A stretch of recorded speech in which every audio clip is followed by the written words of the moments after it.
Karen Zando. I'm part of the global LDHR team stationed in Orlando, Florida, and we would like to get started with this month's webinar entitled Chaos and Consequences, or Dealing with Conflict, Grievances, and Discipline.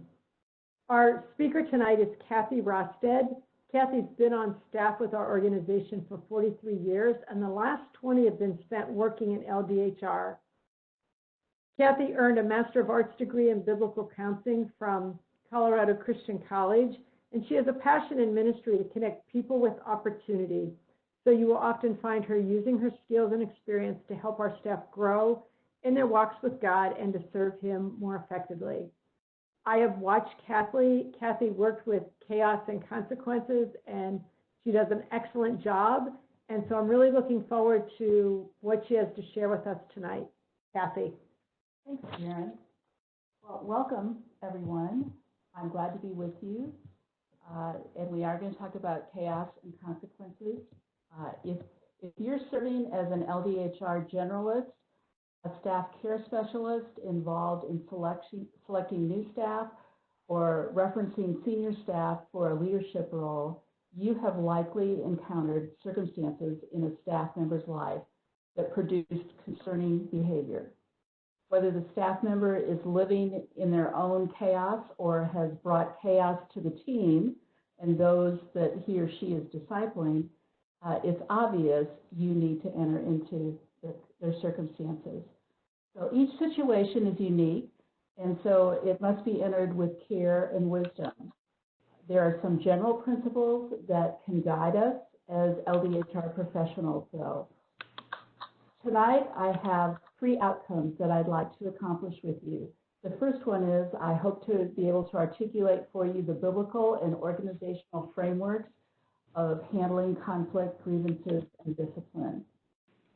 Second, my hope is that during our time, you would view conflict, grievances, and discipline as opportunities to help staff grow and develop. And then finally, we're going to look at 2 case studies and outline steps that we can take with conflicts and grievances. First, I want to start off with some definitions for conflict. First of all, conflict is a disagreement or antagonism or opposition between 2 or more individuals. This is of a personal nature and usually is resolved informally between the affected parties. So, for example, there are 2 staff members. One is the homeowner and the other is the renter. They have a disagreement about how much rent is owed. That's a conflict. The complaint can be made, the grievance is defined in 2 ways. There's 2 ways that something can occur as a grievance. The first one is when a conflict cannot be resolved informally, it may affect the involved party's employment. Or when a staff member makes a formal complaint to leadership because of unsatisfactory working conditions. For example, this might be harassment, observation of unethical behavior, a disagreement with a leadership decision, or something else. The complaint can be made by the staff member who is experiencing the situation, and or a staff member who has observed this concern and feels it should be reported. Here in the U.S., we ask for that complaint to be put in writing. A definition for discipline is that discipline is the correction and restoration of a staff member who has engaged in misconduct by violating employment policy, agreed upon biblical principles, or local or national laws. Ideally, a staff member would go through a development process of instruction and self-discipline. On occasion, there may be times when immediate or eventual dismissal is necessary. So let's begin to take a look at what is expected of our staff. Our staff are asked to live a life above reproach. There are numerous passages in Scripture that show a believer how to live the Christian life. And as missionaries by vocation and as local believers by avocation, Scripture holds us to a high standard. So let's look at a few examples. I'll start with Proverbs 4:20 through 27. My son, give attention to my words. Incline your ear to my sayings. Do not let them depart from your sight. Keep them in the midst of your heart, for they are life to those who find them, and health to all their whole body. Watch over your heart with all diligence, for from it flow the springs of life. Put away from you a deceitful mouth, and put devious lips far from you. Let your eyes look directly ahead, and let your gaze be fixed straight in front of you. Watch the path of your feet, and all your ways will be established. Do not turn to the right nor to the left. Turn your foot from evil. So this passage includes instruction for us to consider in regard to our moral conduct as staff and with regard to our speech. Let's look at Proverbs 12:1. It says, whoever loves discipline loves knowledge, but he who hates reproof is stupid. So we're supposed to love knowledge and value discipline. Proverbs 21:23 says, he who guards his mouth and his tongue guards his soul from troubles. So again, one of our responsibilities, one of the things we expect of our staff is to guard our mouths and our tongues. Matthew 22:37 through 39 says, and he said to him, you shall love the Lord your God with all your heart and with all your soul and with all your mind. This is the great and foremost commandment. And a second is like it. You shall love your neighbor as yourself. This familiar passage tells us that as believers, as missionaries, as staff members with Campus Crusade for Christ, we're to love God, love ourselves in an appropriate way, and love others. Another familiar passage is Colossians 3:12 through 17. And so, as those who have been chosen of God, holy and beloved, put on a heart of compassion, kindness, humility, gentleness, and patience, bearing with one another and forgiving each other, whoever has a complaint against anyone. Just as the Lord forgave you, so also should you. And beyond all these things, put on love, which is the perfect bond of unity. And let the peace of Christ rule in your hearts, to which indeed you were called, in one body, and be thankful. Let the word of Christ richly dwell within you with all wisdom, teaching and admonishing one another with psalms and hymns and spiritual songs, singing with thankfulness in your hearts to God. And whatever you do in word or deed, do all in the name of the Lord Jesus, giving thanks through him to God the Father. So this passage says that we're asked to offer compassion, kindness, humility, gentleness, and patience to others. We're to express forgiveness, love. We're to live in Christ's peace and be thankful. And be in the Word and let it teach and correct us. So we're also to worship God with sincere hearts. And we're supposed to do all of that in the name of Jesus and with thanksgiving. Wow, that's a lot. But there's more. 1 Peter 1:15 says, but like the Holy One who called you, be holy yourselves also in all your behavior. So we're not only asked to do all those behaviors, but we're to be holy. In 1 Peter 4:11, Peter writes, whomever speaks, let him speak as it were with utterances of God. Whoever serves, let him do so by the strength which God supplies, so that in all things God may be glorified through Jesus Christ. So again, we see a reference to the importance of our speech and our service, and that we're to do it in Christ's strength. We expect a great deal of our staff members in their character and in living the Spirit-filled life with faith and obedience.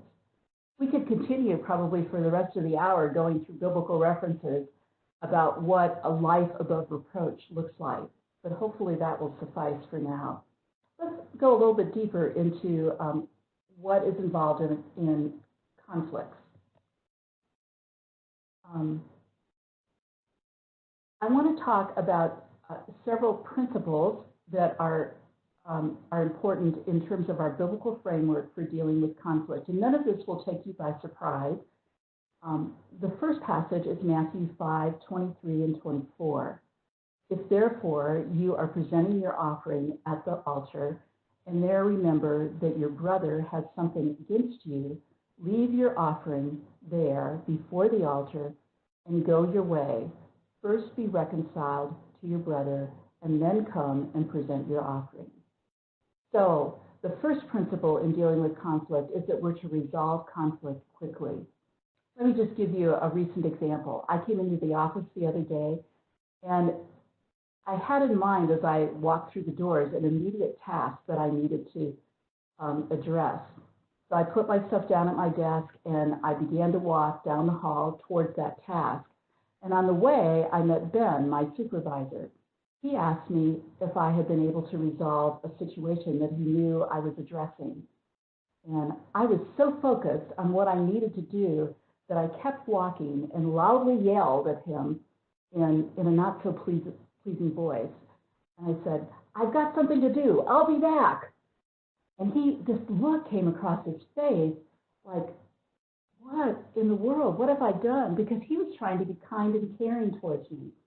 Well, I went and did the task, and I came back to my office, and there was Ben. And so the first thing I did was I apologized to him. I said, "Ben, I didn't mean to yell at you. I'm sorry." And he forgave me, and we went on about our day peacefully. So it's really important to deal with conflict when it comes up and not let it grow and become something more than it really is. The second principle in dealing with conflict comes from Matthew 18:15 and 16. And if your brother sins, go and reprove him in private. If he listens to you, you have won your brother. But if he does not listen to you, take one or two more with you, so that by the mouth of 2 or 3 witnesses, every fact may be confirmed.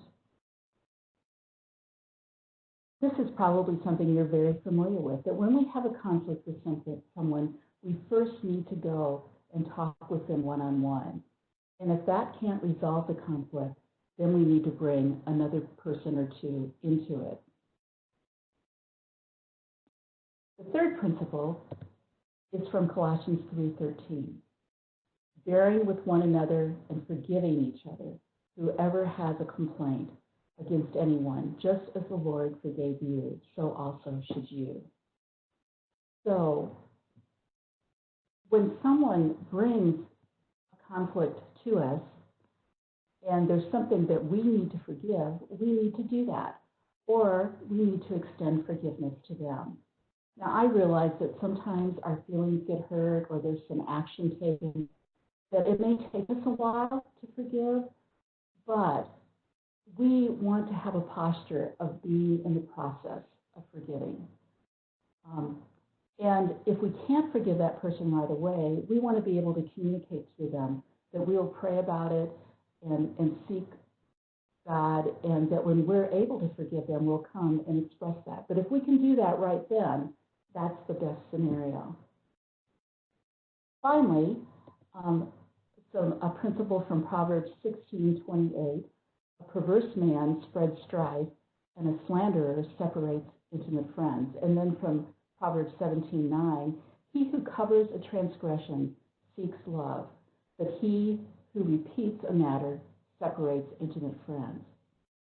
So we want to make sure that as we encounter a conflict with somebody, that we're not gossiping, but that we are loving them instead, in the midst of trying to solve the conflict as well as after the conflict. We need to be having a posture of love.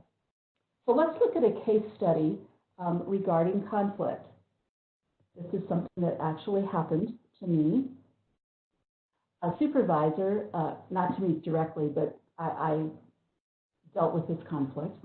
A supervisor indicates that one of his staff has overstepped personal boundaries in relating to him as a supervisor. And here's where I want you to participate. If you could type into your chat box what you think the correct answer is, and then I believe that someone else on the call will tell me that so that we can then discuss what I did. So A, have you talked, you would ask the question of the supervisor, have you talked with the staff member? B, what is the staff member doing? C, is there immoral behavior involved? D, have you explained the difference in your personal values with those of the staff member? So enter into the chat box your response, which one of those, A, B, or C, or D, you would do. Right now we've got A, 2 A's.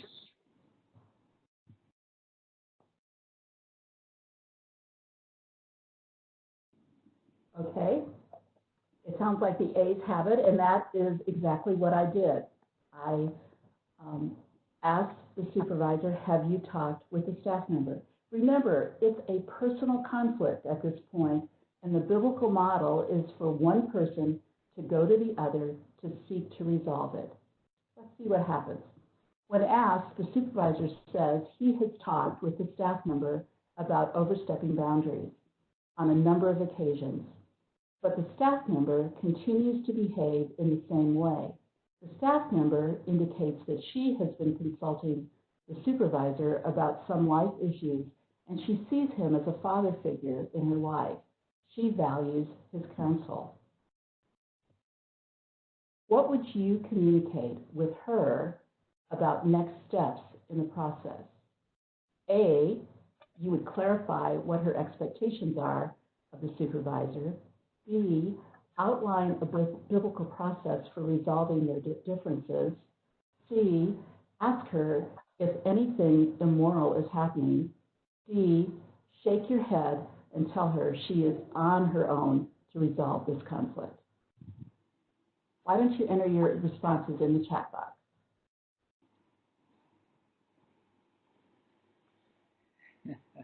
Someone wrote D. Okay. Well, that wouldn't be what I would do. Okay. Other answers choose are coming in. We have A. An A. Any other answer? So far, there's those two. Okay. So what I did in this case was B. I outlined a biblical process for resolving their differences. Again, at this point, you are seeking to bring the two parties together and resolve their differences. So you want to point them to the biblical process for resolving conflict. Let's see what happened. The staff member often babysits for the supervisor's children. A short time after he expressed his concerns about the staff member, he and his wife informed the staff member they will no longer be asking her to babysit, and she is not welcome in their home. He tells you, the LDHR person, that she is relating to him in a codependent way. So what do you do now? A, do you affirm the husband and wife that it is their choice who they have babysit their children? B, ask them why they are being so harsh with the staff member. C, offer to meet with the staff member and communicate their decision to her. And D, encourage the couple to express their concerns to the staff member. Enter your selection in the chat box. Looks like D has it. Ah, You all agree with me.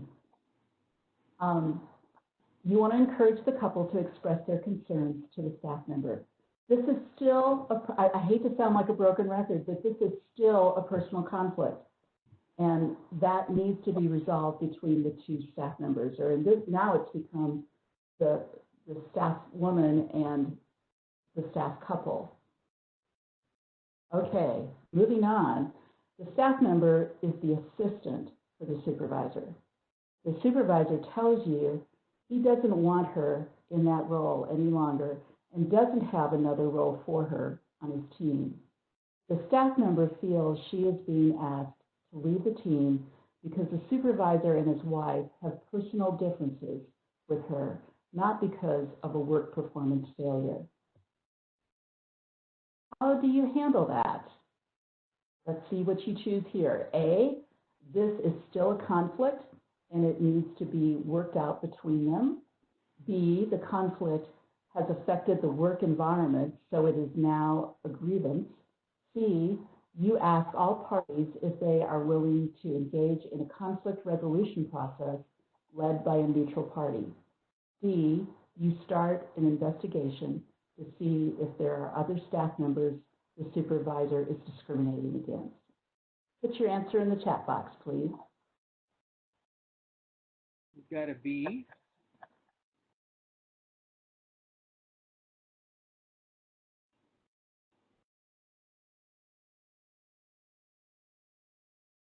Only one of you? So far, B's. All B's? Oh, my. Yeah. Okay. Well,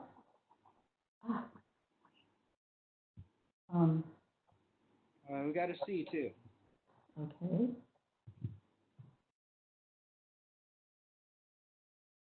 Well, the conflict has seemed to dribble over into the work environment, but at this point, it is still not a grievance. In this situation, we viewed it as C, that we wanted to, since the two parties couldn't seem to come together to resolve their conflict, we wanted to offer an opportunity to bring them together with a neutral facilitator. So actually what happened was the two parties came together with a facilitator. Each could have another person present to pray for them, and the LDHR person, which was me in this case, was present to take notes and follow through on any action points. So what did this meeting accomplish? Well, it clarified the behavior that was offensive to the supervisor and his wife, and it allowed the assistant to share her intent and needs. The facilitator brought both parties to agreement on expectations and how they would relate to one another in the future. So this conflict did not become a work issue, although a short time later, the assistant did realize that it wasn't a healthy place for her to continue working with the supervisor, and so she asked for a job change.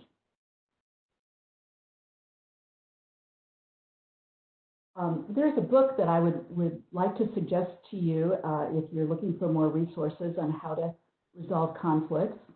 The book is titled Critical Conversations by Joseph Grenny, G-R-E-N-N-Y. And Mr. Grenny has spoken at several of the global leadership summits at Willow Creek on resolving conflict and critical conversations. And I have found him to have a very practical, biblical, straightforward, and yet gracious approach. So I know that several of the people on our VP LDHR team use his approach as they work with people in resolving conflict, and they have found it very useful. So I would highly recommend his book.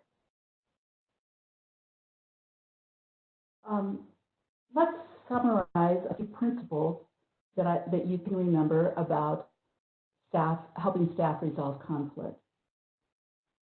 Often, conflict comes out of miscommunication or wrong assumptions that we make about people. They act one way, we think that because they act that way, they want to be treated that way, And so we treat them that way when it's really not what they wanted, and a conflict results. Secondly, as you would help people resolve conflict, evaluate whether the offense was a deliberate, hurtful comment or action, a matter of ignorance of a situation, a personality difference, or a matter of maturity, because that will determine how you're going to help the two people involved in resolving that conflict.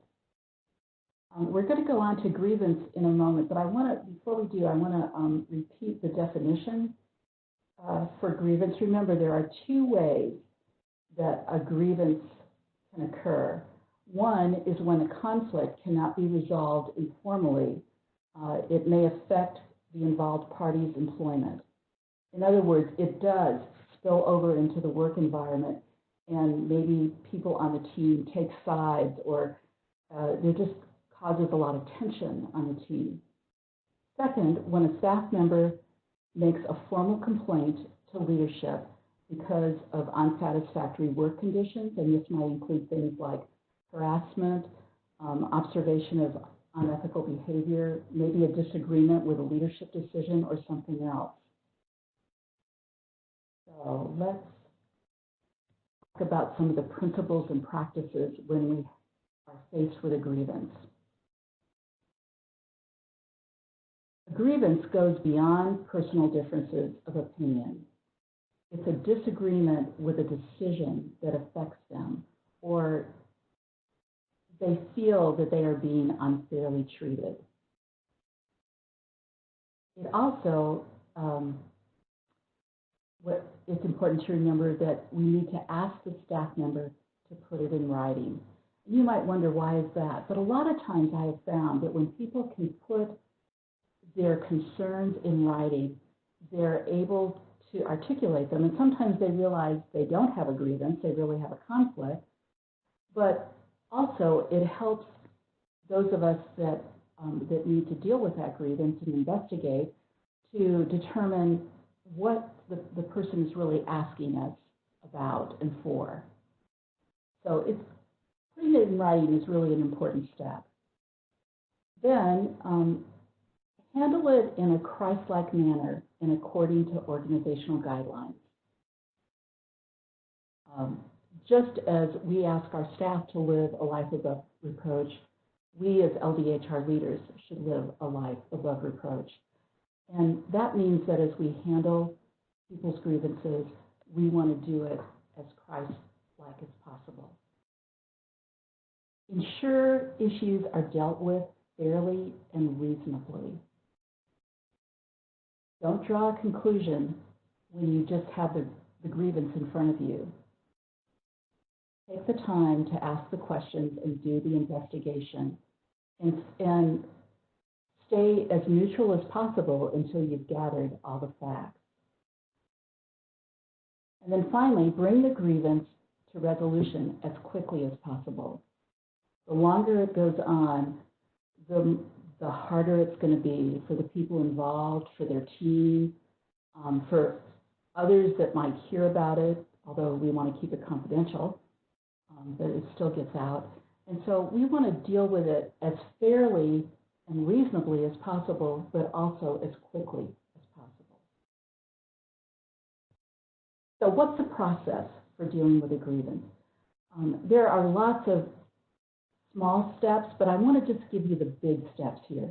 The first thing you want to do when you receive a grievance is to take the step of protecting the people involved. And what I mean by protection is that you want to share with the parties involved that you have an expectation that they are not going to be talking with other people about this, that this is confidential, and that they are not to continue to argue or talk with one another about the issue. You want to make sure that neither party is going to try to do something that would be considered retribution. Also, if a law has been broken, or there's a possibility of this issue becoming a lawsuit, you're going to want to connect at this point with your legal counsel right away.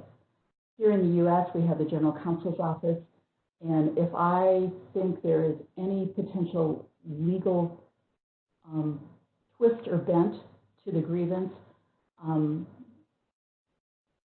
I pick up the phone and call our General Counsel's Office and ask for advice. So if you have legal counsel, I would encourage you to pursue that. The second step is to investigate. And in the investigation process, we want to maintain confidentiality. This is a private matter. It's not for everybody to know about. We're trying to resolve it in an appropriate way, and so we want to maintain confidentiality. We want to determine common questions that we might want to ask each party involved. There might be some alternate questions that we would ask different people, but there should be a core of questions that capture the essence of what we're trying to accomplish through an investigation. And then don't assume guilt or innocence. Let the information come out, and once it's out, you can draw the conclusions that you need to. Expect new information to surface. Just as I did the case study with the conflict, I gave you more information. Well, that information came over time. And that usually is what happens in a grievance as well, is you begin with a set of information, but as you start asking questions, there's usually more information that surfaces. And then once you have gathered the information, you want to summarize it. And the next step is to give a decision. So if you're empowered to make the decision, then you need to communicate that decision to the complainant and to the accused person, or to the leadership so that they can make a decision. And in some cases, I've had the authority to make the decision, and in others, my leader or the leader of that part of the ministry wanted to make the decision and maybe needed to. The final step of the grievance process is the appeal. And in our process, we always want to leave room for either party to appeal the decision that's made. So that means you need to allow for there to be people up the chain of command that the information can go to, that the person can appeal to. And there is a process for that as well. Okay, let's do another case study. So I'm going to ask you to go to your chat boxes again. In this case, a staff member reports that he or she is being harassed by a coworker. The person submits a written grievance indicating the incident happened 2 years ago. Also, this person is no longer on staff, but the individual being accused is on staff in a leadership position. How does this information affect your process? A, since it happened 2 years ago, I think we can disregard it. B, the person bringing the grievance is no longer on staff, so even if it is true, what difference does it make? C, I will go ahead with the investigation and follow the process. D, the leader denied the situation happened, and I will believe him and back his leadership. Enter your response. C.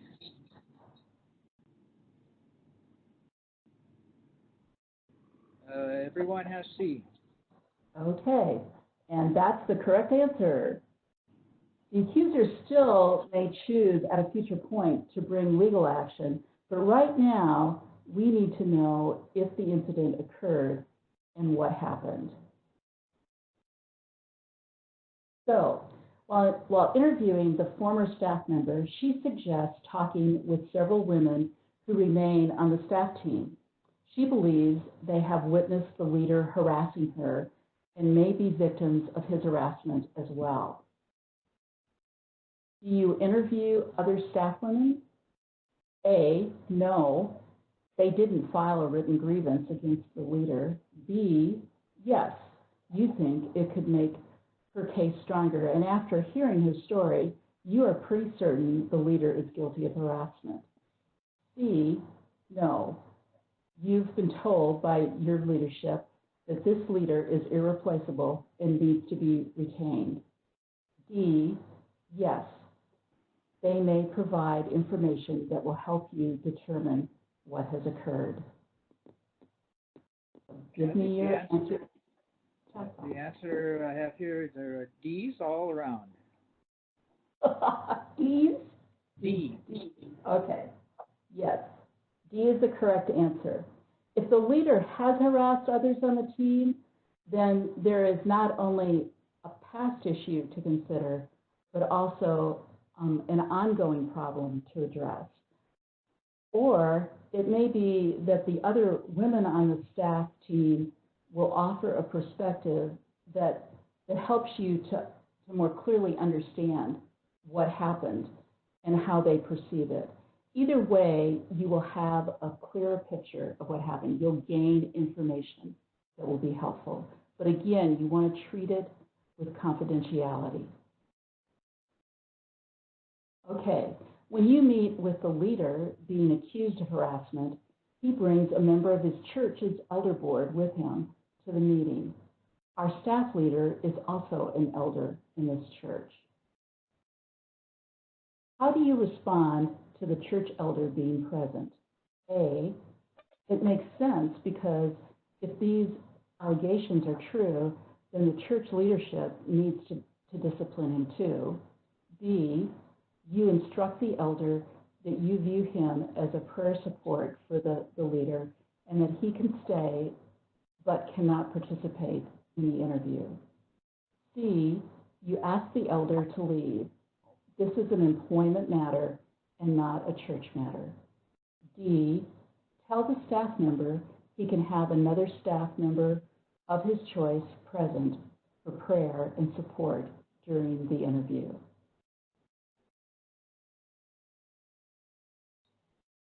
And in the chat box you have put, This must be a tough one. We don't have any answers yet.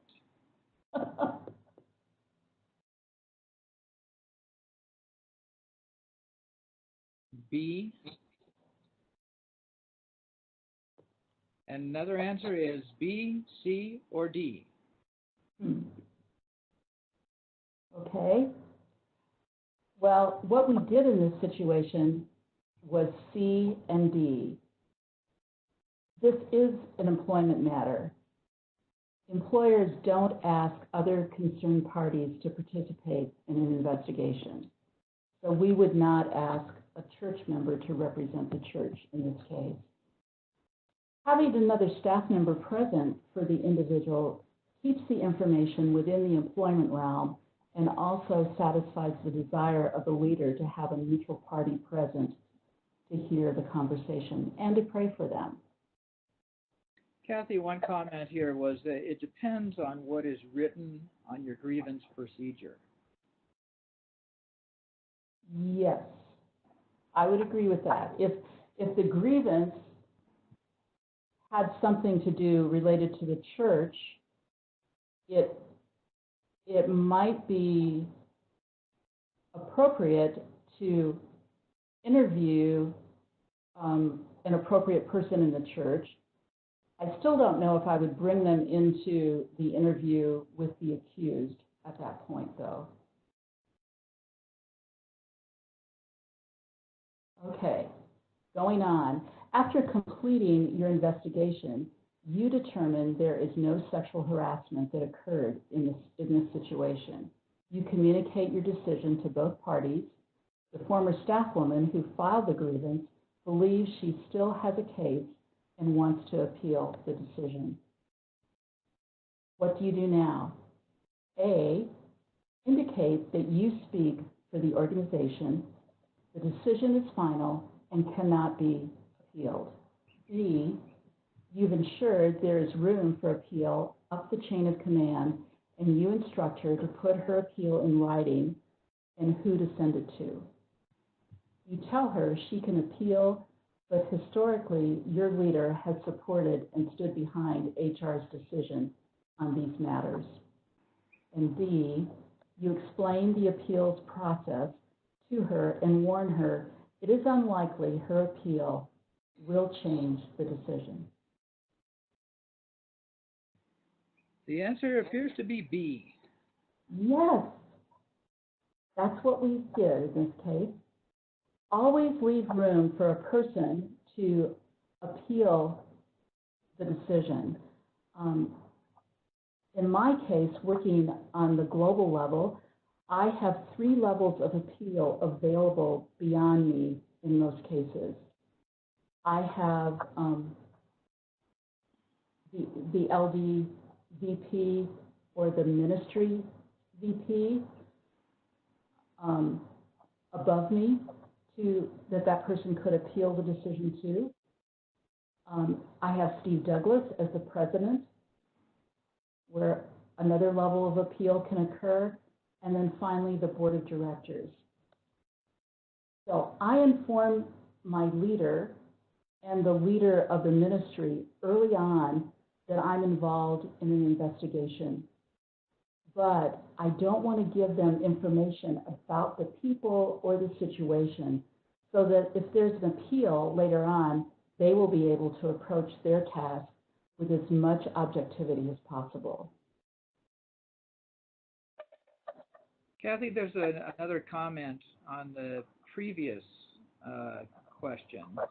We're talking about it depends on the grievance procedure, and the comment was that some procedures and laws suggest that you can have an outsider present.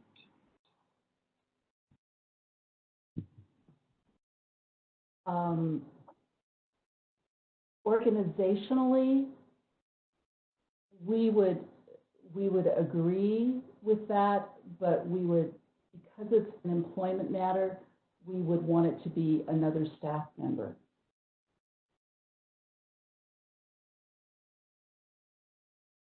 Does that response make sense?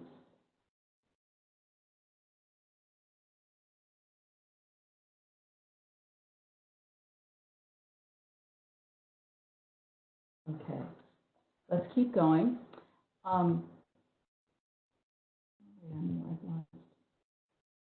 Okay, let's talk about a grievance that moves to discipline.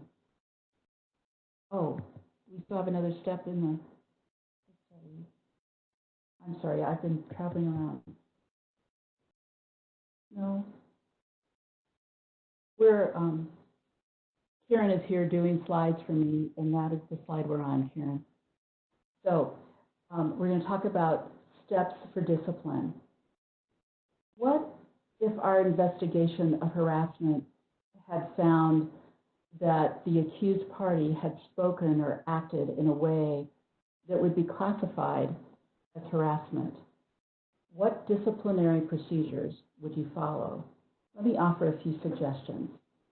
First, establish a standard of performance, accountability, and resource steps for change in that situation. What is it that is required of the person? What needs to change in their behavior, in their actions, and what resources are you going to make available to them, and who's going to hold them accountable? Second, follow up with evaluation of progress at appropriate intervals. If something has gotten to this point, it may require a period of time to see progress and change. And so it may be that you would have a 3-month, 6-month, and 12-month interval of evaluation. In some cases, you might want to have more frequent evaluation. Third, formalize the feedback in writing and clarify any further steps in writing. It's always good to have documentation of what you are asking of the individual. and how you want them to move forward. And then finally, if the situation requires relocation of one party, it should be the one found in the wrong. The accuser should not be punished. But if the accused is not guilty, they should not be punished either, or relocated. But if someone has to be relocated, it would most likely, in most situations, be the person that was at fault.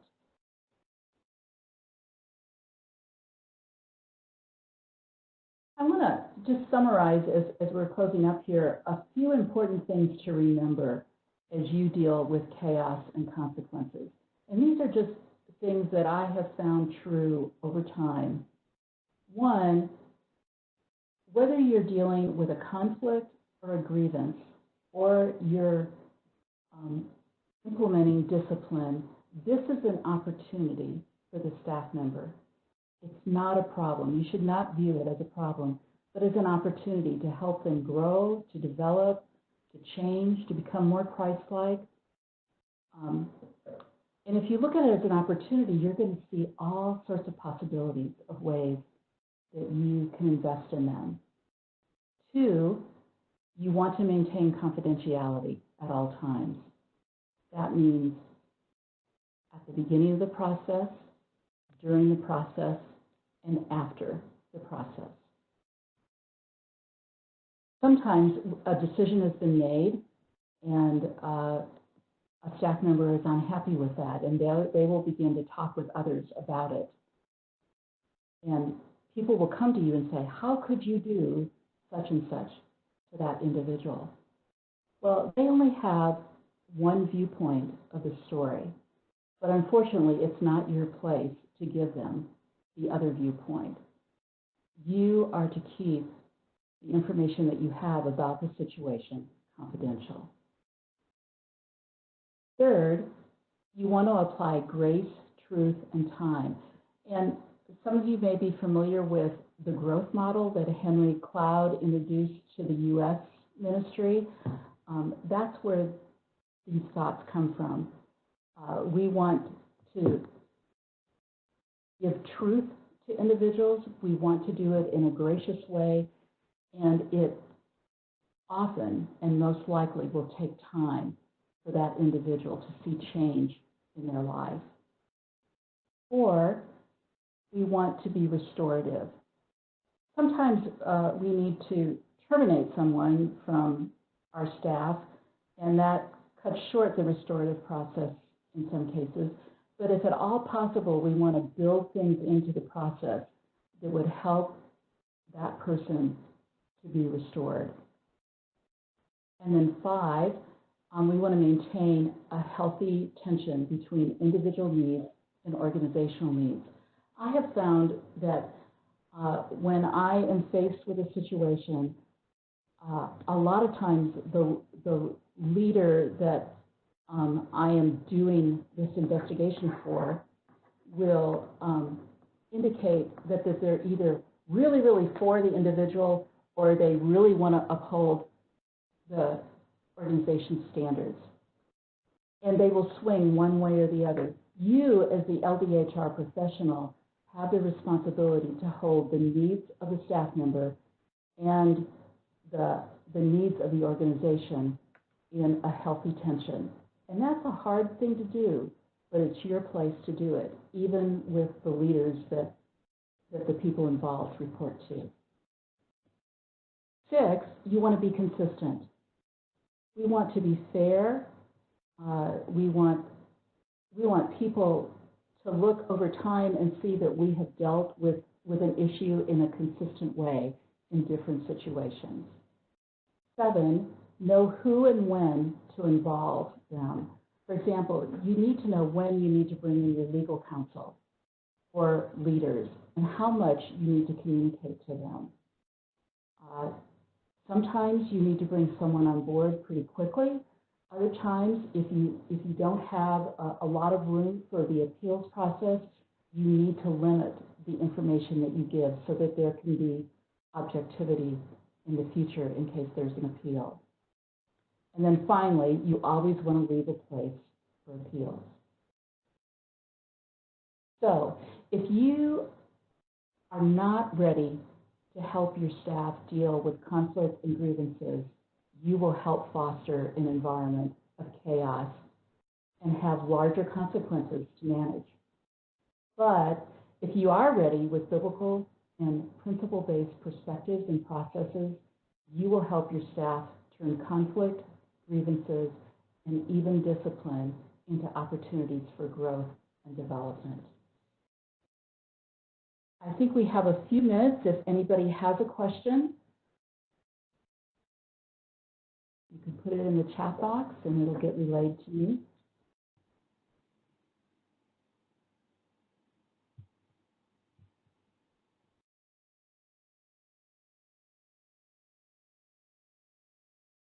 No questions?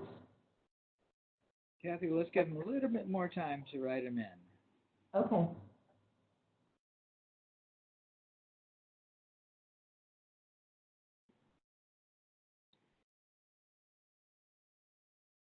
Here's a question. For those of us outside the U.S., how do you know when we need to ask a lawyer's advice? That's a good question. My rule of thumb is if I have an indication that a law has been broken or if the person is threatening a lawsuit, that is when I will ask for legal counsel. Any other questions?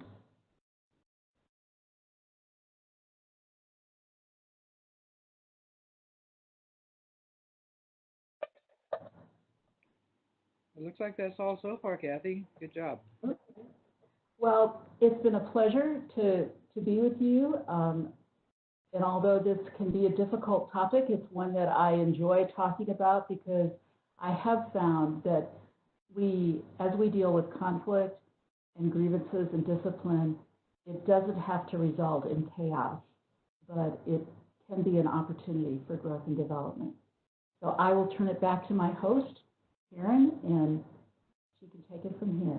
Cathy, thank you. Thanks so much for your expertise that you've given us tonight. I know I've learned a lot of information tonight that honestly I hope I never have to use, but yet I know it's good to know because I'm sure we all have a time when we may be faced with situations that may end up in chaos and have heavy consequences if we don't handle them well.